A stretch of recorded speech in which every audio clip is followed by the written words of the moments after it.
Seu filho morreu, seu Antônio. Teve um acidente. Corre para o hospital. Essa foi a frase. Minha nora, chorando no telefone, mal dava para entender. Era quarta-feira à noite. Eu estava na varanda com um cafezinho. Deixei a xícara cair. Não sei como cheguei no carro. Corre para o hospital regional como um homem de 62 anos nunca deveria correr. Passei 2 sinais vermelhos. Rezei em voz alta. Entrei no pronto-socorro gritando o nome do meu filho. A recepcionista não sabia de nada. 15 minutos de caos até alguém confirmar. Nenhum Rodrigo Ferreira dado entrada ali. Nenhum acidente registrado naquele turno. Liguei para Cíntia. Ela não atendeu. Liguei de novo. Nada. Na terceira vez, ela atendeu com uma voz seca. Ah, deve ter sido engano. Ele está bem. E desligou. Minha amiga, você sabe onde meu filho estava naquela noite? Numa churrasqueira. Na casa de uma mulher chamada Priscila, no bairro das Laranjeiras, com uma cerveja gelada na mão, rindo. Meu nome é Antônio Carlos Ferreira, 62 anos. Motorista de caminhão por 34 anos, 2 milhões de quilômetros rodados nesse país, aposentado com a coluna destruída e os joelhos gastos. Tenho um filho de 38 anos chamado Rodrigo, que criei sozinho por 11 anos, e uma nora chamada Cíntia, que passou 9 anos me chamando de segundo pai. Mas deixa eu te contar o que eu fiz quando entendi o que eles tinham feito. Porque o que veio depois mudou a vida de todo mundo, inclusive a minha. Especialmente a minha. Se você está aqui pela primeira vez, se inscreve no canal e ativa o sininho. Essa história vai até o fim. E o fim vale cada segundo. Deixa eu te contar quem é o Rodrigo antes de qualquer coisa. Porque você precisa entender o que eu construí para entender o que eles destruíram. Rodrigo nasceu em 1986. A mãe dele, Margarete, foi embora quando ele tinha 7 anos. Não foi acidente. Foi escolha. Ela deixou um bilhete na mesa da cozinha dizendo que precisava encontrar ela mesma. Eu nunca entrei em colapso na frente dele. Eu me levantei, fiz mingau, levei para o colégio e fui trabalhar. Não faltei um dia. Durante 11 anos eu fui pai, mãe, cozinheiro e motorista de um menino que me admirava de um jeito que enchia o peito. Tinha uma foto dele com 9 anos segurando um peixe que a gente pescou no Ribeirão lá em Itaúna. Aquela foto ficou na minha carteira por 20 anos. Ficou mesmo. Rodrigo cresceu. Fez faculdade de administração com dinheiro meu. Não me pediu desculpa por isso nem uma vez. Arrumou emprego numa transportadora em Contagem. Aí, com 29 anos, conheceu Cíntia numa festa de empresa. Minha amiga. Eu gostei da Cíntia no começo. Juro que gostei. Ela era simpática, educada, sabia fazer aquele frango assado com alho que deixava a casa cheirando. Ela me chamava de seu Antônio com um sorriso que parecia verdadeiro. Eu engoli tudo. O casamento foi em 2015. Eu paguei R$18 mil do meu FGTS para ajudar com o salão. Rodrigo disse que ia me pagar de volta em 12 vezes. Nunca vi R$1. Nem cobrei. Achei que era pai sendo pai. Eles moravam de aluguel em Betim. R$1.400 por mês. Em 2016, Rodrigo perdeu o emprego e ficou 8 meses parado. Durante esses 8 meses, eu paguei o aluguel dos dois, mais a conta de luz, mais o plano de saúde do casal. Isso saía em torno de R$2.800 por mês. Eu estava com 57 anos e ainda dirigia caminhão. Cíntia trabalhava numa farmácia. Ganhava R$1.600. Mas ela não tocava nesse dinheiro para as despesas da casa.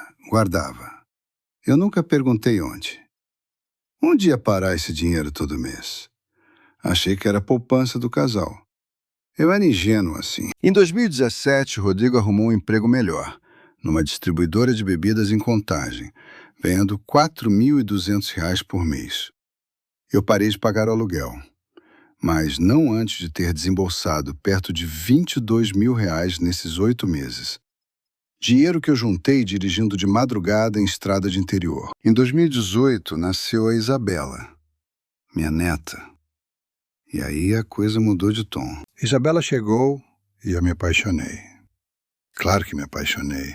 Aquela menina nasceu de madrugada, numa terça-feira chuvosa, e eu estava na sala de espera do Hospital das Clínicas de BH com um café horrível na mão e o coração disparado.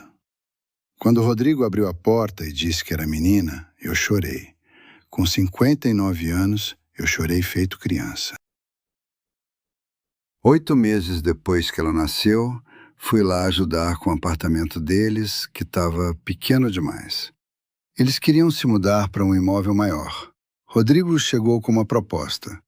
Eu entrava com R$ 40.000 de entrada num apartamento de R$ 190.000 no bairro Camargos, em BH. Ele pagava o financiamento.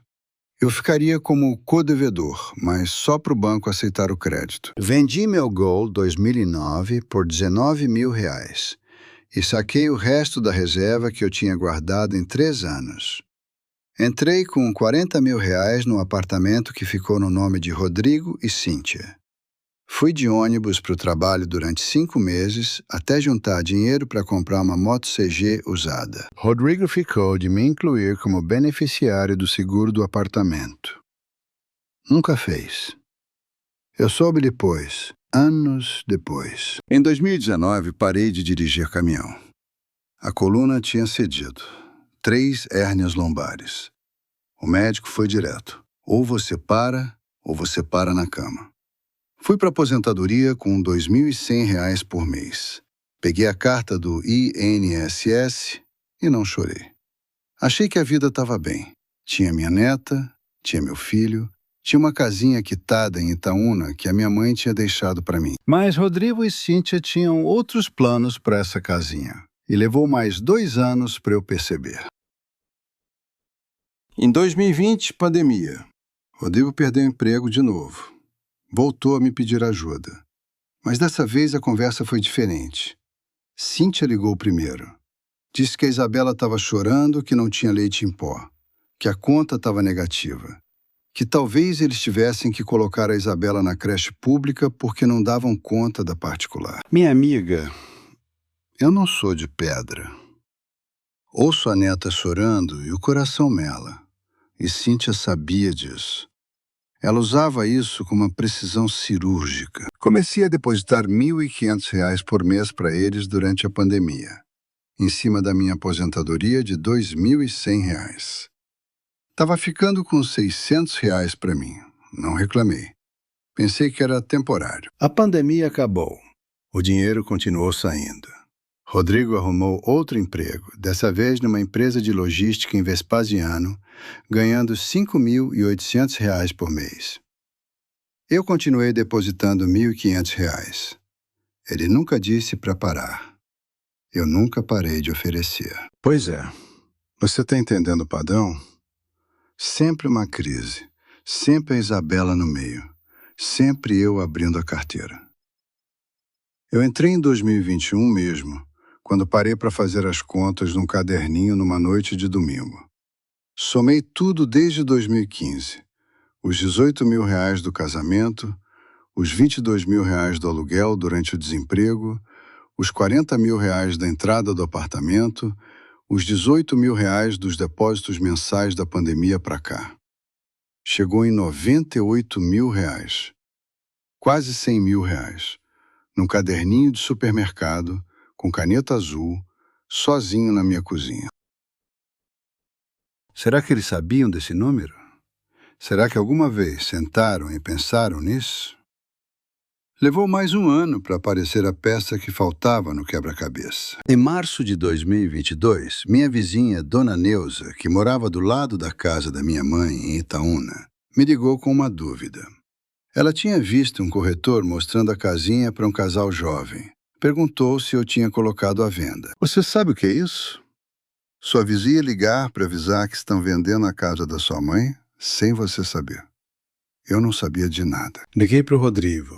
Ele desviou 2 vezes. Na terceira vez, ele admitiu.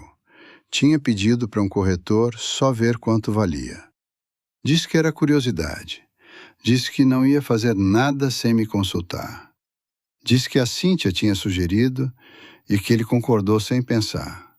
Pediu desculpa de um jeito rápido, sem peso, como quem pede para passar na calçada. Aquela noite eu fiz macarrão com molho de tomate e comi sozinho olhando pela janela.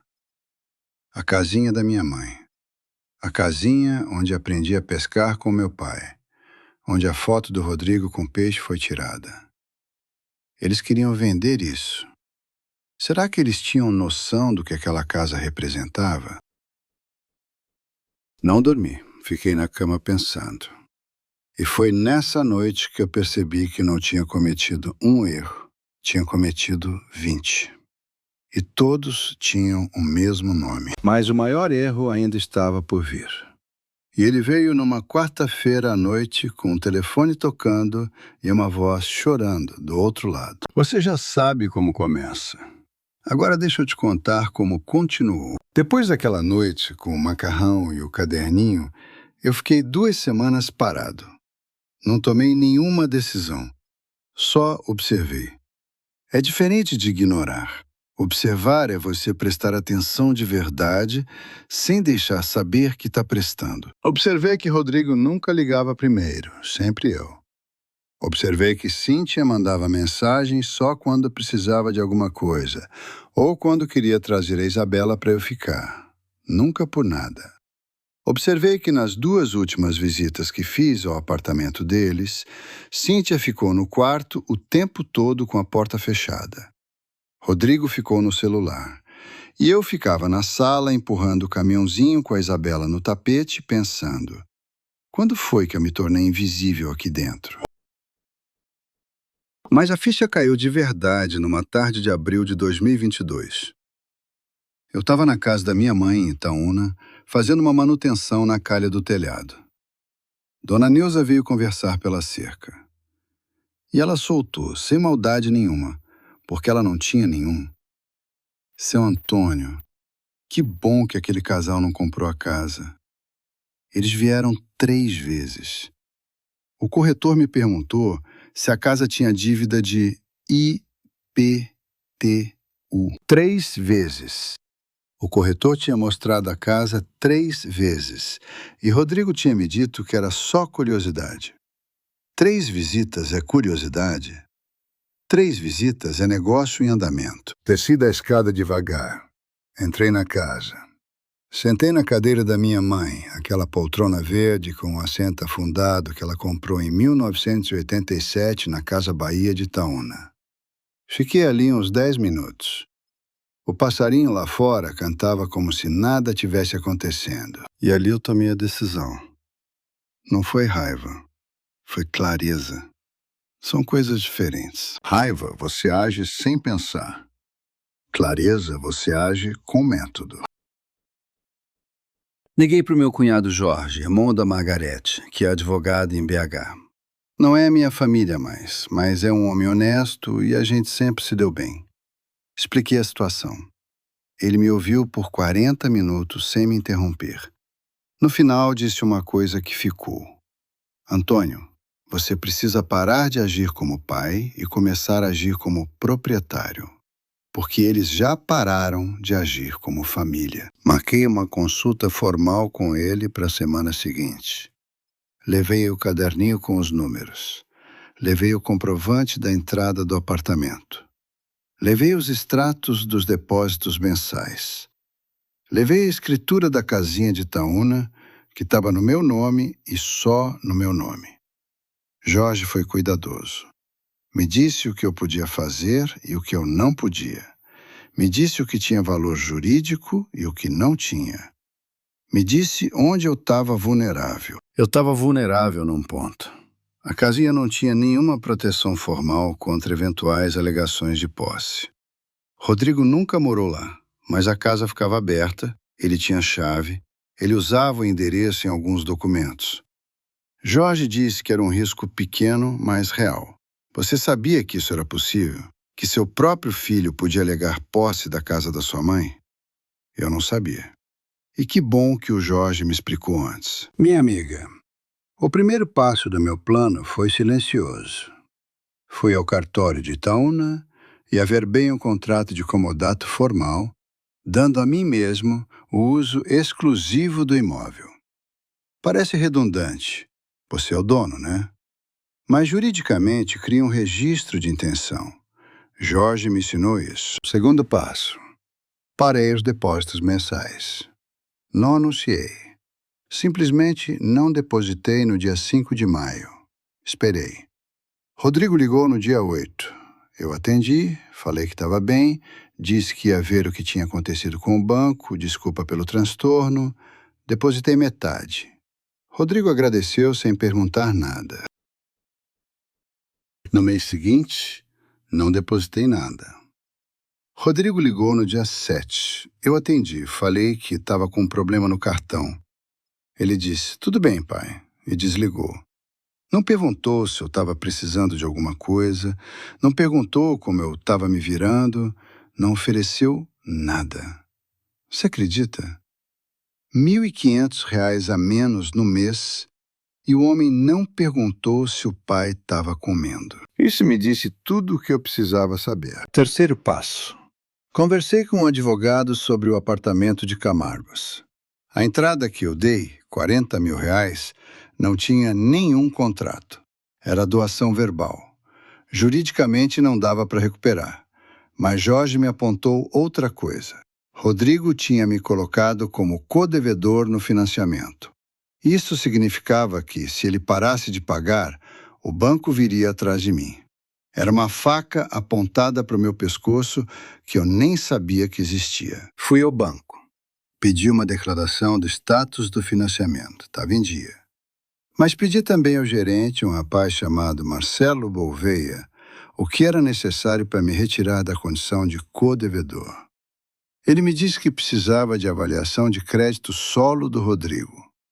Combinamos de marcar uma revisão contratual para dali a 60 dias. Rodrigo precisaria comparecer. Ele não sabia ainda. Saí do banco com uma sensação estranha. Não era alegria.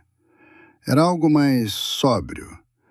Era a sensação de quem está fechando uma janela por onde entrava vento frio há anos.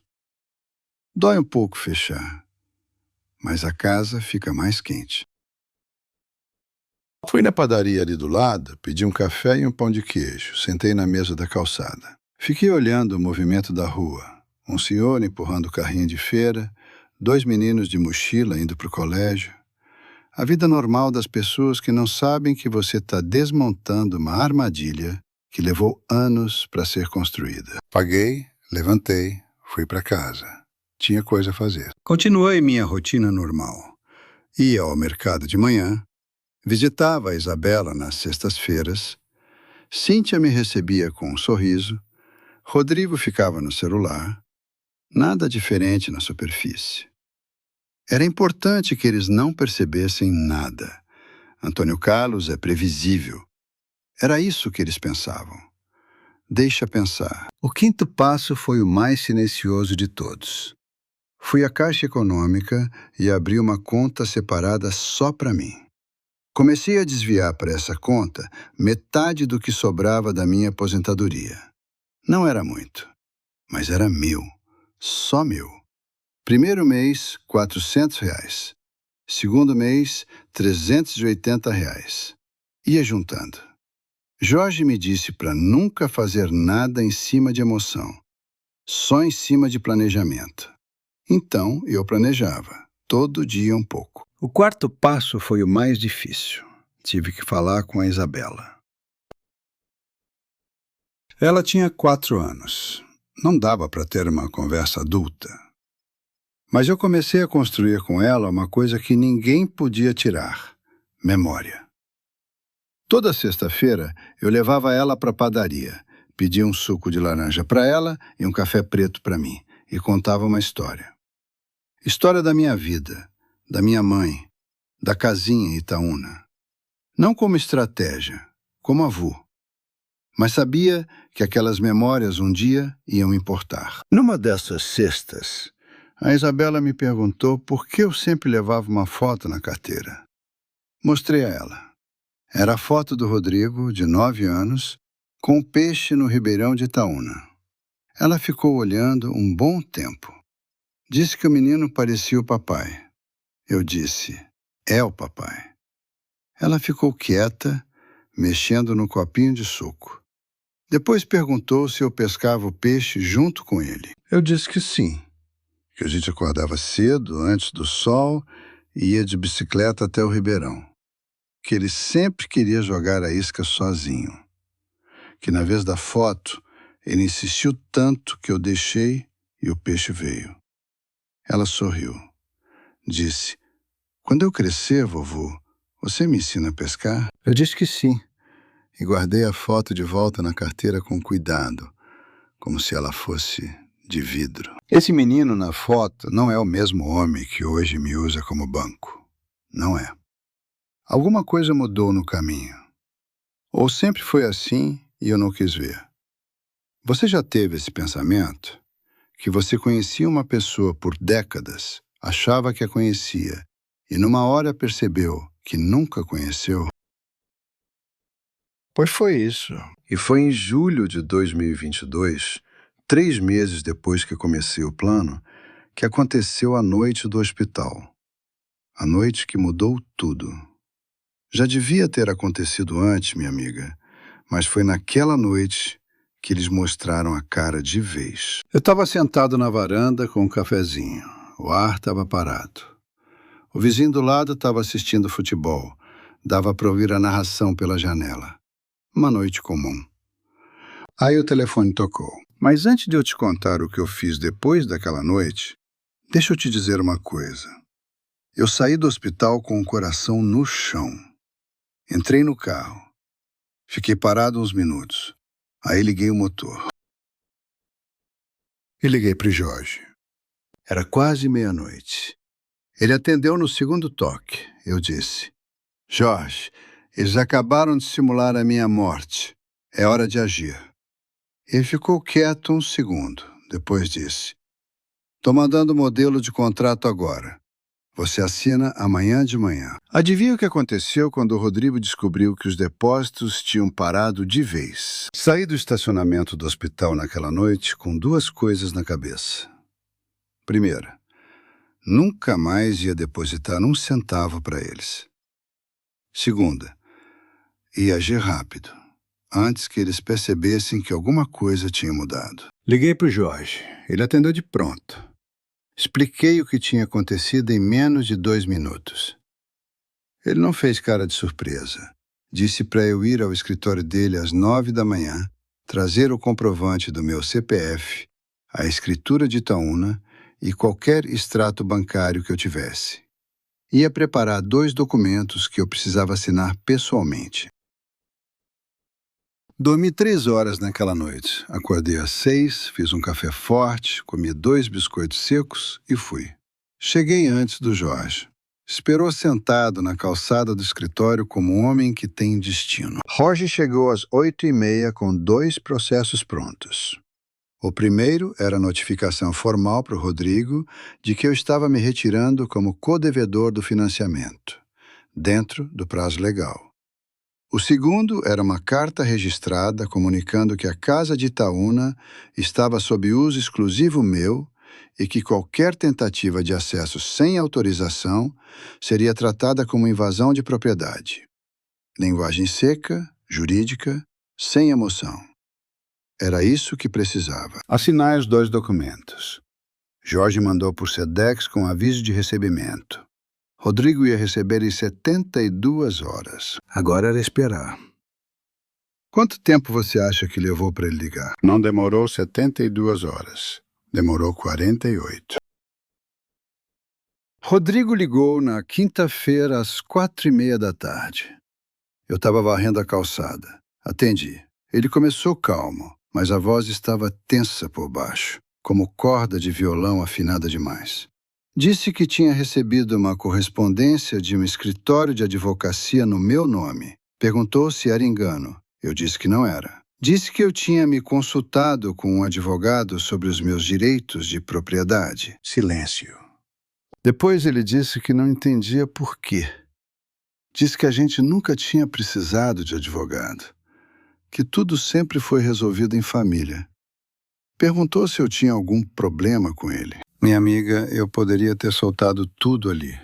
Poderia ter falado da noite do hospital, do corretor que foi 3 vezes em Itaúna, dos R$ 98 mil no caderninho. Mas não fiz.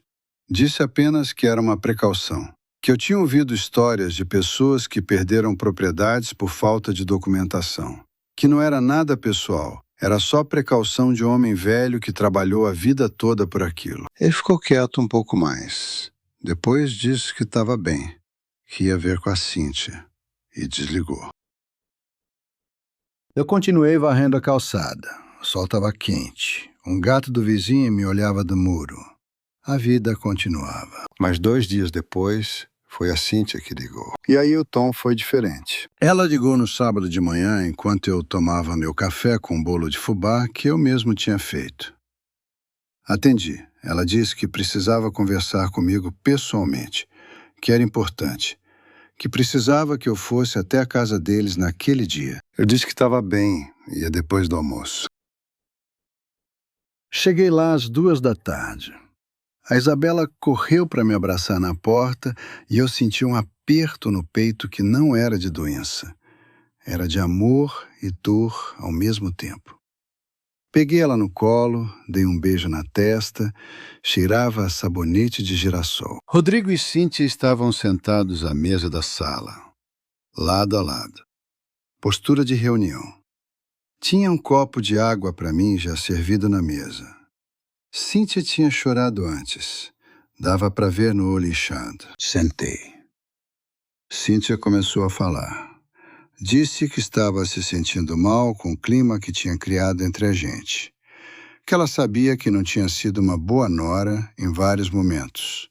Que ela reconhecia que eu tinha feito muito pela família.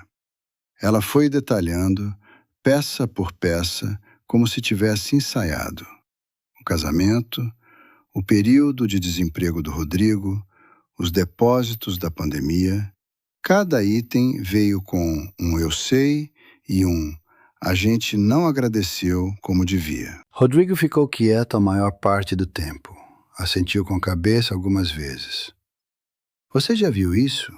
2 adultos numa mesa com o script pronto, tentando convencer um terceiro de que tudo foi inocente? Como peça de teatro mal ensaiada, mas com o ator principal que ainda consegue soltar lágrima verdadeira na cena certa. Você sabe o que é assistir a uma performance e reconhecer que é performance, mas não ter como provar? Era exatamente isso.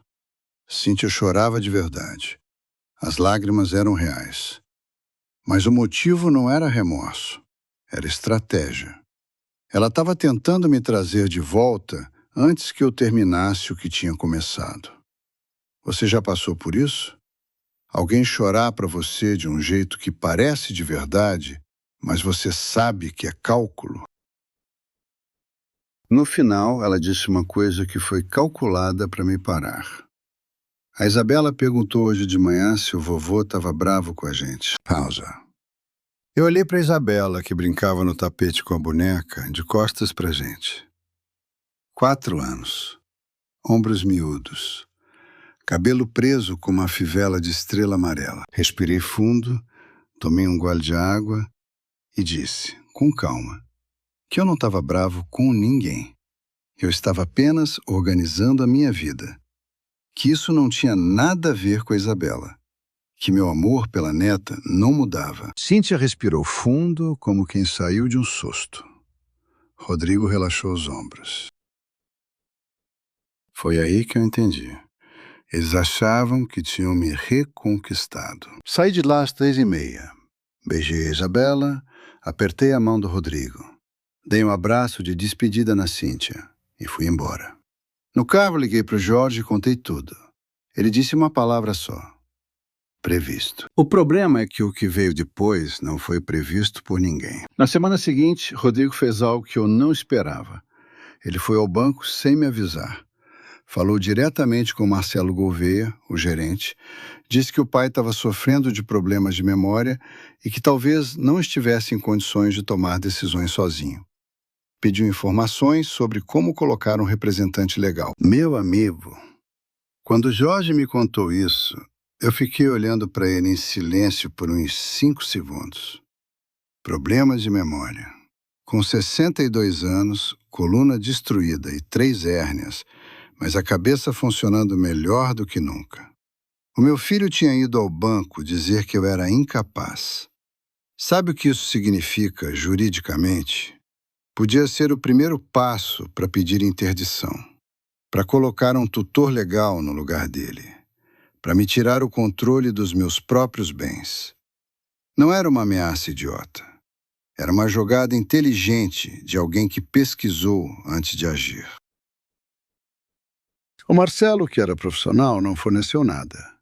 Comunicou ao Jorge por protocolo, porque o Jorge tinha registro formal como meu representante legal. Isso foi uma sorte que a gente não esperava. Mas Rodrigo não parou por aí. Na quinta seguinte, ele apareceu na minha porta, sem avisar. Era de manhã. Eu estava no quintal, mexendo na horta, com terra na mão e joelho dobrado. Ouvi o portão. Levantei. Ele entrou com uma expressão que eu não via desde que ele tinha 14 anos e tinha quebrado a janela do vizinho de bola e precisava me contar. Só que dessa vez ele não veio confessar. Veio pressionar. Ele usou a Isabela como moeda de troca logo no começo. Não deu rodeio. Disse que se eu continuasse com o advogado no meio, ia ser difícil manter a menina vindo nas sextas. Eu deixei ele terminar. Não interrompi. Deixei cada palavra pousar. Depois disse que precisava pensar. Que precisava de um tempo. Rodrigo saiu aliviado. Eu podia ver nos ombros dele como baixaram quando eu disse que ia pensar. Ele achava que tinha me dobrado, que o pai velho tinha cedido na primeira ameaça real. Ele não me conhecia mais. Ou nunca me conheceu direito. Eu entrei em casa, lavei as mãos, tomei um copo de água gelada direto da torneira. O ventilador do quarto zumbia lá dentro. O vizinho tinha colocado pagode no rádio. A tarde continuava normal para todo mundo, menos para mim. Liguei para o Jorge. Contei cada detalhe. A visita sem aviso, a menção a Isabela, o tom de quem acha que ganhou. Jorge ficou quieto uns instantes. Depois disse que a ameaça de afastar a neta podia ser documentada, que havia precedente jurídico para tratar isso como alienação parental avoenga, quando um filho impede a convivência com os avós, que isso era crime no Brasil desde 2021, com a atualização do Estatuto do Idoso. Você sabia que isso existe? Eu não sabia. Rodrigo certamente não sabia. E esse foi o erro mais caro que ele cometeu nessa história inteira. Jorge pediu que eu registrasse a ameaça por escrito, por qualquer meio, mensagem de texto, e-mail, qualquer coisa. Tinha que ser no papel, com data e horário. Mandei mensagem para o Rodrigo naquela noite. Uma mensagem simples, cuidadosa. Disse que tinha pensado na conversa da tarde. Perguntei se ele tinha falado sério sobre a Isabela ou se era só uma forma de desabafar. Queria confirmar o que ele tinha dito. Ele respondeu em 20 minutos. Disse que tinha falado sério.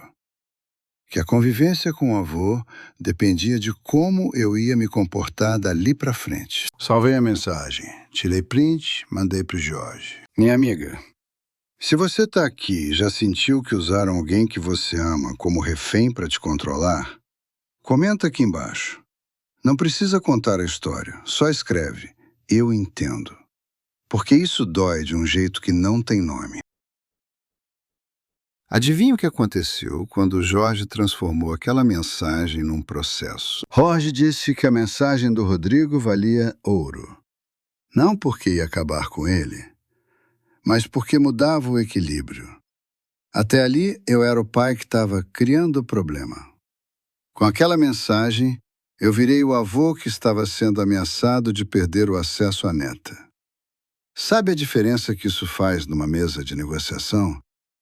É a diferença entre réu e vítima. É diferente. É muito diferente. Jorge entrou com uma notificação extrajudicial no mesmo dia. Formalizava a ameaça, citava a lei de convivência voenga, dava prazo de 10 dias úteis para Rodrigo se retratar por escrito ou a questão seria levada ao Ministério Público do Idoso em Belo Horizonte. Jorge conhecia o promotor que cuidava de casos assim. Rodrigo recebeu a notificação numa sexta-feira. Eu soube porque Dona Neuza me ligou no sábado de manhã, dizendo que tinha visto meu filho passar de carro na rua principal de Itaúna bem devagar, como quem examina a casa. Ele não desceu, ficou olhando e foi embora. Minha amiga, aquilo foi sinal de que eu tinha chegado no osso. Quando alguém para e olha para uma casa que não é dele, é porque ele está medindo o que perdeu ou o que pode perder ainda. Mas o que eu não esperava veio de outro lado completamente. Dona Neuza. A vizinha de muro branco e quintal cheio de pé de quiabo. Ela me chamou na tarde de sábado com um café e um pedaço de bolo de banana que ela mesma tinha feito, quentinho ainda, e me disse que tinha uma coisa que ela precisava me contar fazia tempo. Eu sentei na cadeira de palha dela e ouvi. Ela contou que em fevereiro de 2022, 2 meses antes da visita do corretor que ela me avisou, Rodrigo tinha vindo à casa com Cíntia e um homem que ela não conhecia. Entraram, ficaram dentro por quase 1 hora. Ela não falou nada porque pensou que era coisa minha. Mas o homem desconhecido tinha ficado andando pelo quintal, medindo com passos, como quem avalia terreno. Medindo com passos. Quem faz isso numa casa que não é sua? Quem caminha pelo quintal do sogro, medindo com os próprios pés antes de avisar que quer vender? Isso não era curiosidade, era avaliação prévia. Eles tinham trazido alguém antes do corretor. Provavelmente um incorporador ou um avaliador particular. A casa da minha mãe tinha virado objeto de negócio antes mesmo de me avisarem qualquer coisa. Peguei o café, tomei um gole. O bolo de banana tinha canela. Estava bom demais para aquele momento pesado. Dona Neuza me olhava com aquele jeito de pessoa mais velha que já viu muita coisa e sabe quando alguém está levando facada pelas costas. Ela disse mais uma coisa. Disse que o Rodrigo, numa das visitas ao bairro, tinha conversado com ela no portão. Tinha perguntado se ela sabia quantos metros de frente a casa tinha e se ela conhecia alguém interessado em comprar terreno na rua. Isso enquanto eu ainda depositava R$ 1.500 todo mês na conta dele. Você consegue entender isso? Ele perguntava o preço da minha herança enquanto eu pagava as contas dele. Ao mesmo tempo, no mesmo mês. Eu perguntei se ela topava assinar um depoimento. Ela disse que sim, sem hesitar. Disse, seu Antônio, seu pai foi um homem bom. Sua mãe foi uma mulher boa. Essa casa merece ficar com você. Voltei para casa com 2 documentos novos na cabeça.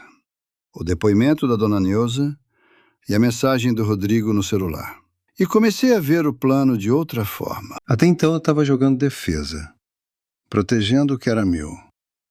Mas com essas 2 peças eu podia ir além. Podia mostrar que houve tentativa sistemática de se apropriar de um bem antes mesmo de qualquer conflito aberto. Jorge chamou isso de comportamento preparatório de desvio patrimonial. Em português simples, eles estavam planejando tomar minha herança antes de eu saber que o plano existia. O processo que Jorge montou com isso não era para ganhar dinheiro. Era para criar um registro oficial. Para ter, no papel, a história completa.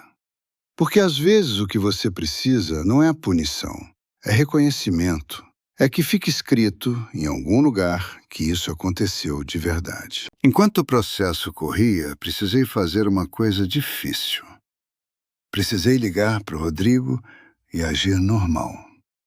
Marcar de ver a Isabela. Ir lá, tomar o cafezinho que a Cíntia oferecia, sentar no tapete com a boneca da menina, contar história. Era o mais difícil. Não pelo esforço, mas porque Toda vez que eu olhava para a cara do Rodrigo, eu via um menino de 9 anos com um peixe. E precisava separar as duas imagens. Não é fácil. Você já teve que separar quem alguém foi de quem ele é? Às vezes a saudade da versão antiga faz mais mal do que a raiva da versão atual. Mas eu consegui.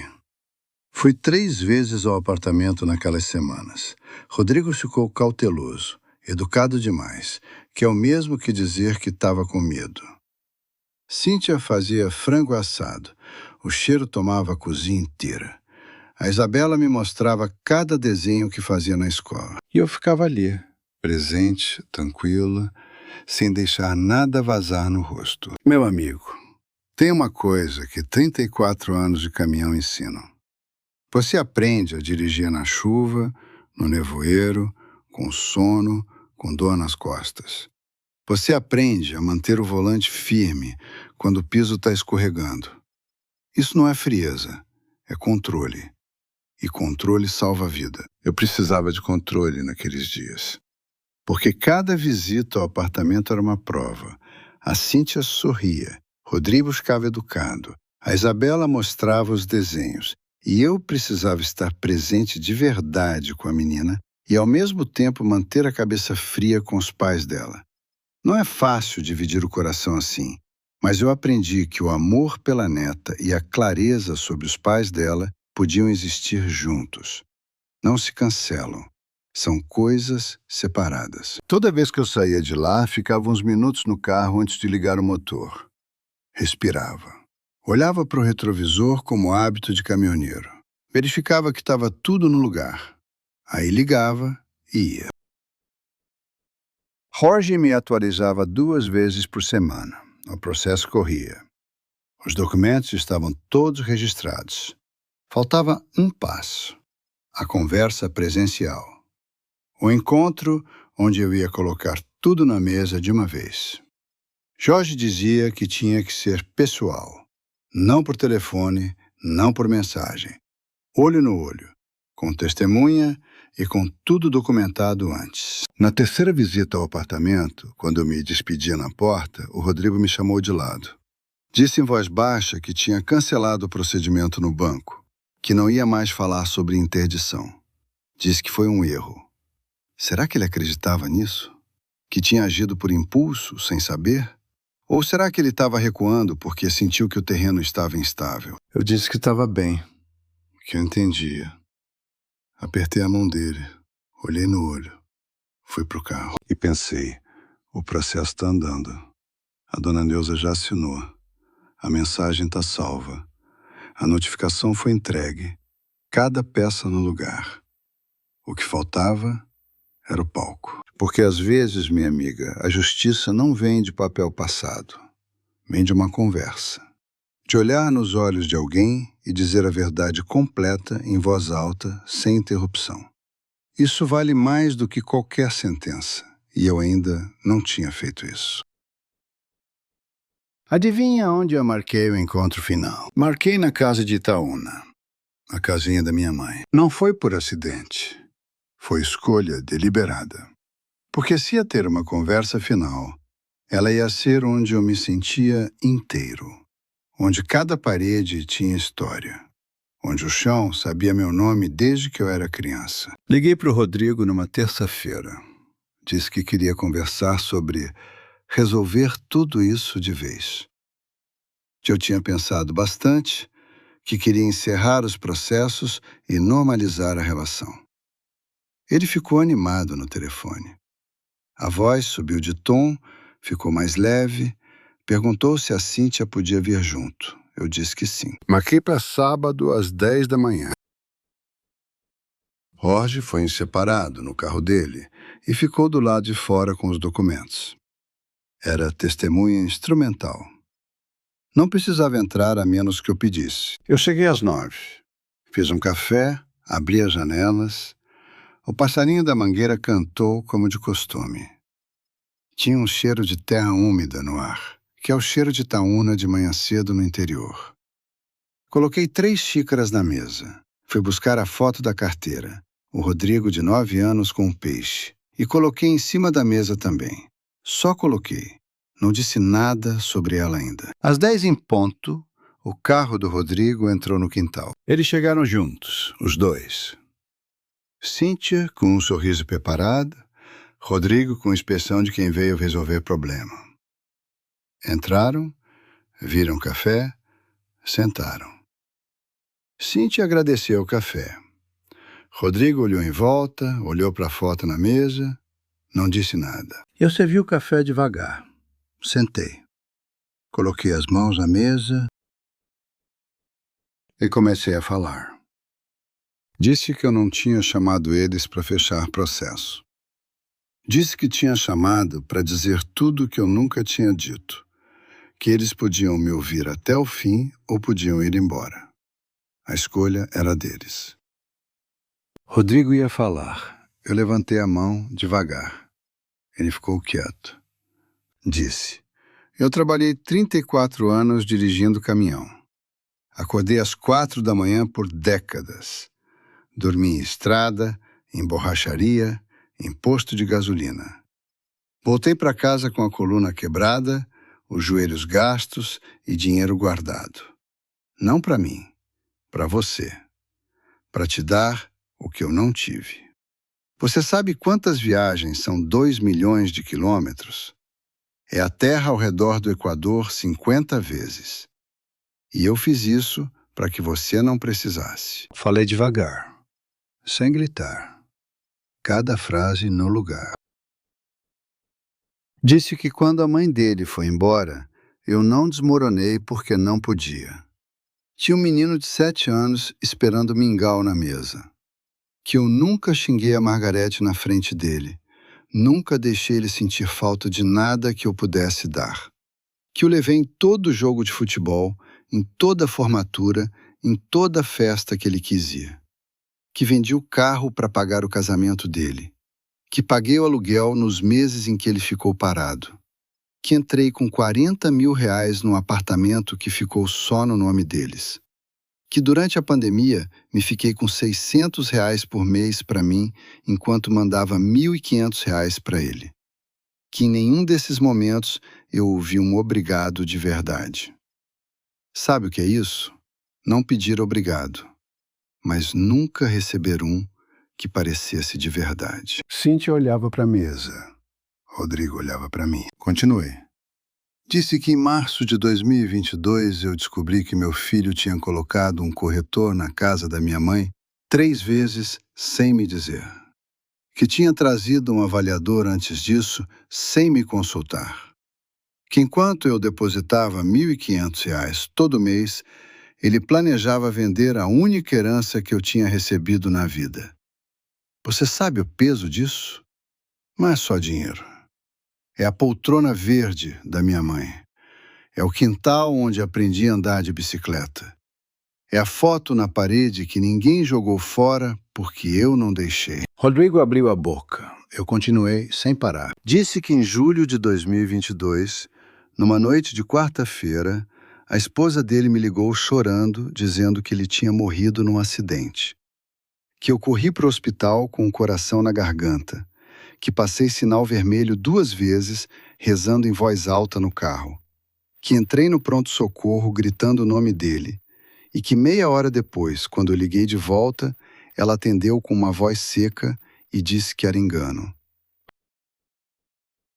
Engano. Rodrigo ficou branco. Cíntia ficou quieta. Eu peguei a foto da mesa. A foto do Rodrigo de 9 anos com o peixe. Coloquei na frente dele. Disse: eu carrego essa foto na carteira faz 20 anos. Esse menino aqui eu conheço. Esse menino acordava cedo comigo, ia de bicicleta para o Ribeirão, insistia em jogar a isca sozinho. Esse menino eu criei com prazer, com amor, sem cobrar. Mas o homem que está sentado na minha frente agora não é esse menino. E eu precisava te dizer isso olhando no seu olho. Cíntia chorou. De verdade dessa vez, eu acho. Rodrigo ficou olhando para a foto. Mas eu não tinha acabado. Disse que havia um processo em andamento. que o depoimento da dona Neuza estava registrado, que a mensagem dele ameaçando cortar minha visita a Isabela estava documentada, que a tentativa de me interditar estava registrada no banco, que Jorge estava do lado de fora com todos os papéis. Não precisava de briga, não precisava de tribunal. Precisava de uma coisa só. Rodrigo perguntou o que eu queria. Eu disse: quero que você assine hoje um termo reconhecendo que a casa de Itaúna é minha, que você não tem direito sobre ela e que a convivência com a Isabela é garantida sem condições, sem barganha, sem ameaça. A menina me visita porque ela quer, não como moeda de troca. Rodrigo ficou em silêncio. Cíntia olhava para ele. Então ele mudou o tom. Disse que eu estava exagerando, que o corretor foi só uma ideia, que a mensagem sobre Isabela foi no calor do momento, que a ida ao banco foi um erro que ele admitiu. Disse que não merecia ser tratado como criminoso. Eu deixei ele falar, não interrompi. Quando ele terminou, eu disse só uma coisa. Tudo bem, você pode sair. Os processos continuam sem a sua assinatura. A dona Neuza já depôs. A mensagem está registrada. O banco comunicou a tentativa de interdição ao meu advogado. Você não precisa assinar nada hoje. Mas se não assinar, quem decide os próximos passos não sou mais eu. Silêncio. Cíntia olhou para ele. Ele olhou para a mesa. Depois olhou para a foto do menino de 9 anos ainda no centro da mesa. Ficou olhando por um tempo que pareceu longo. Então ele perguntou se eu tinha lido a mensagem que ele me mandou semana passada. Perguntou se eu via que ele estava tentando mudar. Perguntou se havia alguma possibilidade de eu recomeçar. Não do ponto zero, ele disse, mas de algum ponto. Minha amiga, aquele momento foi o mais difícil da tarde inteira. Porque a dúvida que passou pela minha cabeça foi real. Será que ele era sincero? Será que tinha alguma versão daquele homem que ainda era o menino da foto? Será que eu ia me arrepender de não tentar? Mas aí eu me lembrei da noite do hospital. De correr para o pronto-socorro com o coração na garganta. De entrar gritando o nome dele. De ela atender com voz seca e dizer, deve ter sido engano. E percebi. Isso não foi impulso, foi decisão. Você planeja um engano assim. Você combina antes. Você tem tempo de pensar e não volta atrás. Olhei para o Rodrigo e disse, eu te amo. Sempre vou te amar. Você é o filho que eu criei, e isso não muda. Mas amor não é ausência de consequência. Amor de verdade também cobra. Eu estou cobrando agora. Chamei o Jorge pela janela. Ele entrou com a pasta, sério, profissional, sem sorrir. Colocou os documentos na mesa, Rodrigo leu, devagar. Cíntia ficou de pé, de costas para nós, olhando para o quintal pela janela. O passarinho da mangueira cantava. A vida lá fora não tinha parado nem um segundo. Rodrigo olhou para mim uma última vez antes de assinar. Não era raiva no olho. Era algo mais pesado.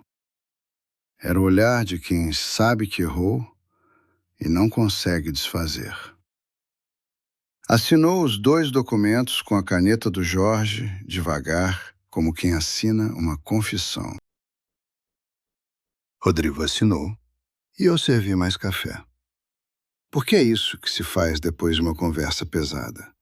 Você serve café, fica sentado, deixa o ar assentar. Minha amiga, aquele café foi o mais gostoso que eu tomei em anos. Não era café especial. Era o mesmo pó de R$ 8,90 que eu compro no mercado todo mês. Mas tinha um gosto diferente. Era o gosto de ter dito a verdade em voz alta para a pessoa que precisava ouvir. Depois que eles foram embora, eu fui até o quintal. Sentei na pedra onde eu e meu pai pescávamos minhoca quando criança. O sol estava quente na pedra. Um lagarto pequenininho correu pelo muro. E eu fiquei ali uns 10 minutos sem pensar em nada. Só existindo. Guardei a foto de volta na carteira. Mas dessa vez com um peso diferente. Não era mais só saudade, era despedida. De quem aquele menino tinha sido e de quem ele deixou de ser. Meu amigo, o que você faz quando percebe que o filho que você criou se tornou alguém que você não reconhece mais? Você não para de amar, mas você aprende a amar com distância, como se ama uma lembrança. Se você chegou até aqui e essa história tocou você, comenta aí embaixo com uma palavra: verdade. Só isso. Porque quero saber quem está do outro lado ouvindo. E se inscreve no canal se ainda não se inscreveu. Tem mais história vindo. Depois daquele sábado, as coisas foram mudando devagar. Não do dia para a noite. Devagar.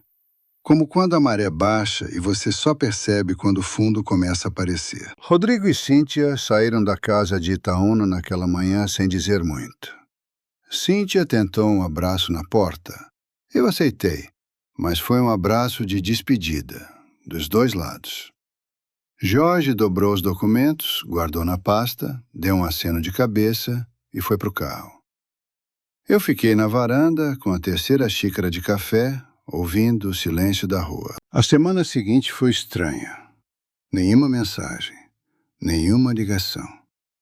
Depois de anos de contato semanal, de depósito mensal, de visita na sexta-feira, de barulho constante, veio o silêncio. Você já sentiu o silêncio de quem sumiu depois de perder? É uma coisa peculiar. Tem um peso diferente do silêncio de quem está bem. O silêncio de quem perdeu tem textura. Na quarta-feira seguinte, Rodrigo me mandou uma mensagem. Curta. Disse que precisava conversar sobre o apartamento de Camargos, que o financiamento estava atrasado, que ia ser difícil pagar sem uma ajuda. Eu li, guardei o celular e fui tomar meu café da manhã. Tinha pão de queijo quentinho que eu tinha feito no forno. Comi devagar. Depois de uma hora respondi: Rodrigo, eu não sou mais codevedor desse financiamento. Fale com o banco. Ele não respondeu. 2 meses depois, em novembro de 2022, Rodrigo perdeu o emprego na distribuidora de Vespasiano. Dessa vez eu soube por terceiros, não por ele. Soube pela Isabela, indiretamente, quando a menina me contou numa sexta-feira que o papai estava em casa todo dia. Crianças contam a verdade sem saber que estão contando. Minha amiga, eu não senti prazer nisso. Quero deixar claro. Não é o que um pai sente quando o filho cai. Senti uma tristeza de outro tipo, que é a tristeza de ver que a queda era consequência, não acidente. Que ele chegou onde chegou por decisões dele, não por azar. Com Rodrigo parado, Cíntia tentou sustentar os dois com o salário dela na farmácia. Mas eles tinham um apartamento com financiamento de R$190 mil, um carro financiado e um estilo de vida que não cabia em R$1.600 por mês. Quanto tempo você acha que durou? Em março de 2023, colocaram o apartamento de Camargos à venda. Venderam por R$230 mil. Liquidaram o financiamento, que ainda tinha saldo devedor de R$112 mil. Ficaram com R$118 mil. Mas tinham outras dívidas acumuladas, entre elas um consignado que o Rodrigo tinha feito sem a Cíntia saber. Pois é. Ele escondia coisa da Cíntia também. Você sabia que isso acontece? Que o manipulador, às vezes, não escolhe só uma vítima? Ele manipula todo mundo ao redor, em camadas, cada um sabendo de uma parte diferente. Quando ela descobriu a dívida escondida, a coisa foi séria entre os dois. Eu soube porque a Cíntia ligou para mim numa segunda-feira, às 10 da manhã. Uma ligação que eu não esperava. Eu estava no quintal, regando o canteiro de tempero que eu tinha plantado, com a mangueira na mão, descalço na grama. Atendi. Ela chorou bastante. Disse que não sabia de tudo que ele tinha feito, que ela tinha incentivado o corretor de Itaúna. Isso ela admitiu sem rodeio, mas que não sabia da tentativa de interdição no banco. que quando descobriu, ficou com medo do próprio marido. Perguntou se eu conseguia entender que ela tinha se deixado levar, que ela tinha errado, mas não era a arquiteta de tudo. É difícil saber onde começa a cumplicidade e onde começa o erro de alguém que também foi manipulado. Não tem essa resposta. Mas ouvi ela até o fim sem julgamento, porque ela é mãe da Isabela. E a Isabela não merece perder os dois lados de uma vez. Eu a ouvi. Não disse nada por um tempo. Depois disse que entendia e que ela e a Isabela sempre iam ter meu respeito. Ela agradeceu, desligou. 2 meses depois, em maio de 2023, Cíntia pediu separação. Rodrigo foi morar de aluguel num quarto em Contagem. Cíntia ficou com a Isabela. A primeira sexta-feira depois da separação, a Cíntia trouxe a Isabela para mim sozinha, sem o Rodrigo. A menina entrou correndo, abraçou minha perna, perguntou se eu tinha feito bolo. Eu disse que tinha. Bolo de fubá com canela, que é o favorito dela. Sentamos na varanda.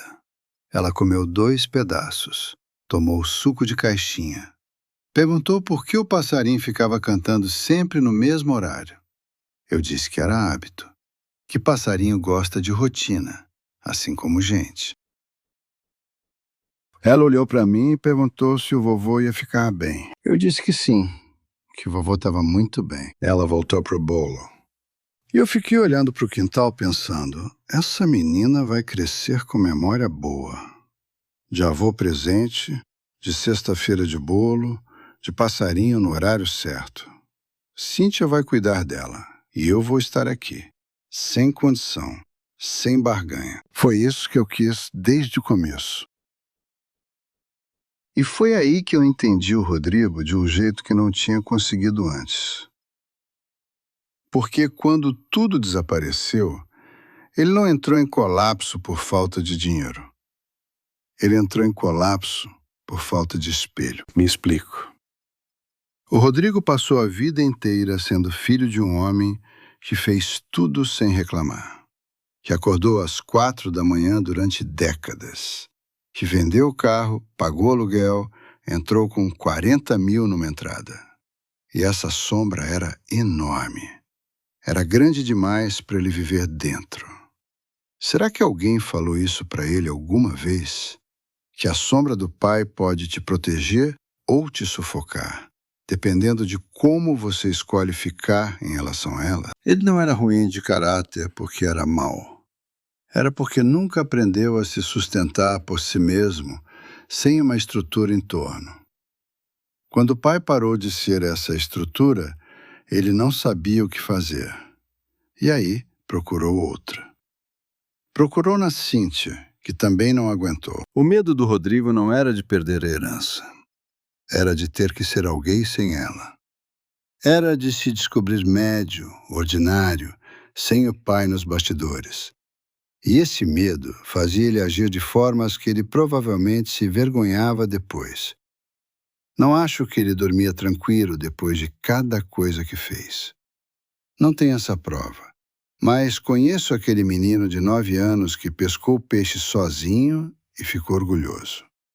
Esse menino sabia a diferença entre merecer e receber. Em algum momento da vida, ele perdeu isso. Isso não justifica nada, mas explica. E você sabe qual é a diferença entre entender e justificar? É a mesma diferença entre abrir uma janela e derrubar uma parede. Você pode entender e ainda manter a estrutura de pé. Meu amigo, entender não é perdoar. Você pode entender alguém e ainda manter a distância. São 2 coisas diferentes e as 2 podem coexistir. Eu entendi o Rodrigo naquele momento com mais clareza do que em 38 anos de convivência. E justamente por isso consegui parar de carregar raiva. Raiva pesada é pesada mesmo. Carrega, cansa. Quando você entende o outro, não por bondade, mas por clareza, você consegue largar o peso. Eu larguei. e fui viver. Em agosto de 2023, eu me mudei para Itaúna de vez. Não foi decisão difícil. Foi a decisão mais fácil que eu tomei em anos. Peguei as caixas, peguei o gato que tinha aparecido no quintal da casa de BH e que eu tinha batizado de Pardal, peguei a foto do Rodrigo com o peixe e fui. A casa da minha mãe cheirava fechado quando cheguei. Abri todas as janelas. O vento de agosto entrou com um cheiro de mato seco. A poltrona verde da minha mãe ainda estava no canto da sala, com um assento um pouco mais afundado do que antes. Sentei nela. Só sentei. Pardal farejou cada canto, foi para a varanda, deitou no sol. Eu fiz café. Meu amigo, existe uma diferença entre estar sozinho e se sentir sozinho. Eu descobri isso naquela tarde. Eu estava sozinho fisicamente, mas me sentia mais inteiro do que em muitos anos. Porque quando você vive cercado de gente que te usa, você se acostuma a não ocupar espaço. Você se apequena, encolhe, fica quieto para não incomodar. E aí um dia você se muda para uma casa pequena numa cidade pequena e percebe que você é maior do que pensava. Comecei a pescar de novo. Toda terça e quinta de manhã, às 6, ia ao ribeirão com a vara que tinha ficado guardada no armário da minha mãe por anos. Uma vara de bambu que meu pai tinha feito à mão. O cabo tinha uma rachadura, mas ainda servia. Não ia para pescar de verdade. Ia para sentar perto da água e ouvir. Sabe o que o ribeirão faz às 6 da manhã no interior de Minas? Ele conta história. Cada pedra que a água bate tem um som diferente. Se você fica quieto o suficiente, você começa a distinguir. Você lembra por que escolheu continuar. Eu ficava lá, com meu café na garrafa térmica, e o pardal às vezes vinha junto. Ficava na margem olhando a água desconfiado, como se esperasse que o peixe saísse e atacasse ele primeiro. Você já teve um lugar que te recarrega só de existir? Não de fazer nada especial. Só de estar lá, com o barulho certo ao redor? O ribeirão era isso para mim. Era o lugar onde eu me tornei eu mesmo, criança, com meu pai.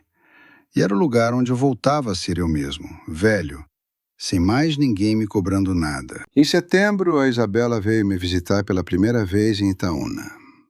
Veio com a Cíntia de carro, 3 horas de estrada. Entrou pela porta e foi direto para a poltrona verde. Sentou. Olhou em volta como quem aprecia um lugar novo. Depois disse que a casa cheirava a avô. Não sei o que significa cheirar a avô, mas me fez bem ouvir. Levei ela para o ribeirão. Mostrei onde eu pescava. Ela queria jogar pedra na água. Joguei junto com ela, contando quantas vezes cada pedra pulava antes de afundar. Ela ria cada vez que uma pedra pulava 3 vezes. Gargalhava de verdade, daquele jeito de criança que não tem filtro. Eu tinha esquecido como gargalhada de criança soa. Tinha ficado tanto tempo em clima pesado que tinha esquecido aquele som. Ele limpou alguma coisa em mim que eu nem sabia que precisava ser limpa. No final da tarde, fizemos churrasco no quintal. Cíntia ajudou a temperar a carne. Eu acendi o carvão com o jornal dobrado, do jeito que meu pai me ensinou. A fumaça subiu reta, porque o vento tinha parado. A Isabela ficou olhando o fogo como criança olha, com a cara séria de quem está processando algo muito importante. Comemos com um prato no colo, sentados em cadeira de plástico no quintal. Cíntia riu de alguma coisa que eu disse sobre pardal. Isabela comeu 2 pedaços de linguiça e pediu sobremesa. Eu não tinha. Fui no mercadinho na esquina e voltei com sorvete de creme. Os 3 comemos sorvete na varanda enquanto o céu ia ficando laranja. Não falamos sobre Rodrigo. Não precisou. Meu amigo, a paz que eu senti naquela tarde não tinha preço de mercado. Não era a paz de quem ganhou uma briga. Era a paz de quem parou de brigar. São coisas bem diferentes. Você pode ganhar uma briga e continuar agitado por dentro. Ou você pode parar de brigar e sentir o chão firme embaixo dos pés. Qual das duas você conhece melhor? Em outubro fiz 63 anos. A Isabela me mandou um desenho pelo WhatsApp da Cíntia. Ela tinha desenhado eu, ela e um peixe grande. Embaixo tinha escrito com letra de criança: Feliz aniversário, vovô.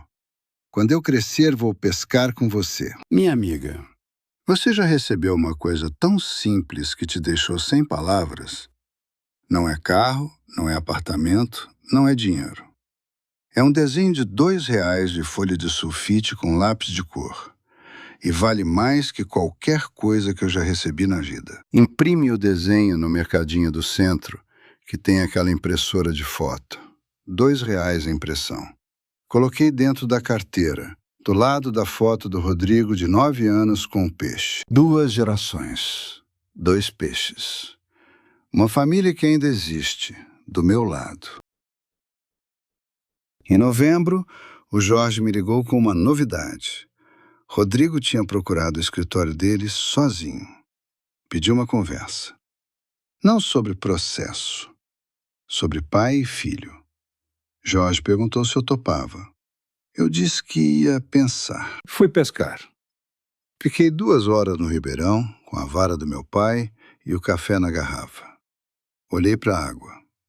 O sol entrava pelas folhas da gameleira e fazia aquele brilho espalhado na superfície que parece luz dentro de água. O pardal ficou comigo um tempo e foi embora. Voltei para casa. Fiz almoço. Arroz, feijão, ovo frito, uma fatia de couve refogada com alho. Aquele acompanhamento simples que a gente faz quando quer sentir que está em casa de verdade. Sentei, comi devagar, olhei para o desenho da Isabela na geladeira. O peixe desenhado com giz de cera laranja. O vovô com 3 fios de cabelo. E mandei mensagem para o Jorge. Pode marcar. Não porque eu ia perdoar tudo e voltar para o que era antes. Não era isso. Era porque o Rodrigo é pai da Isabela. E a Isabela precisa de avô e de pai dentro do mesmo mundo, sem guerra no meio. Não precisam ser amigos íntimos. Precisam só ser adultos que se respeitam para que a menina cresça sem carregar o peso da briga dos outros.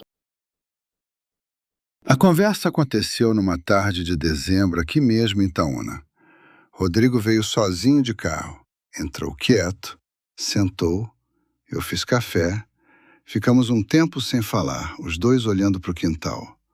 O passarinho cantava. O pardal dormia na pedra do sol. Você sabe como é o silêncio entre 2 homens que precisam se falar, mas ainda não sabem como começar? Pesa diferente do silêncio de quem não tem nada a dizer. Rodrigo disse que sabia que não tinha como desfazer. Disse que não vinha pedir para voltar ao que era antes, porque sabia que não dava. Disse que vinha porque queria que eu soubesse que ele entendia o que tinha feito. Não como desculpa, só como reconhecimento. Eu ouvi. Não respondi muito. Servi mais café. Não virou amizade da noite pro dia. Não virou nada ainda de nome. Mas foi um começo de algo que, se um dia virar paz entre nós dois, vai ser em cima de verdade, não de fingimento. E isso é o máximo que eu poderia ter esperado. Hoje é terça-feira. São 6h30 da manhã. Eu estou sentado na varanda com café, ouvindo o passarinho da mangueira, que já virou vizinho antigo. O pardal está do meu lado, com o olho meio fechado de quem dormiu bem. Rodrigo trabalha num depósito de materiais de construção em Contagem. Começou faz 4 meses. É menos do que ele ganhava antes, mas é honesto e é dele. A Cíntia está com a Isabela num apartamento menor, mais arrumado, limpo, com a vida funcionando. A Isabela vai à escola toda manhã com a mochila de unicórnio que a avó materna deu. E eu tô aqui, na casa da minha mãe, com a poltrona verde, com o passarinho, com o pardal, com a foto do Rodrigo de 9 anos com o peixe na carteira. E agora com o desenho da Isabela também, os 2 juntos, 2 gerações, 2 peixes. Minha amiga, quero te dizer uma coisa. Não como moral de história, como conversa mesmo, de alguém que passou por isso para alguém que talvez esteja passando agora. Você não é uma árvore.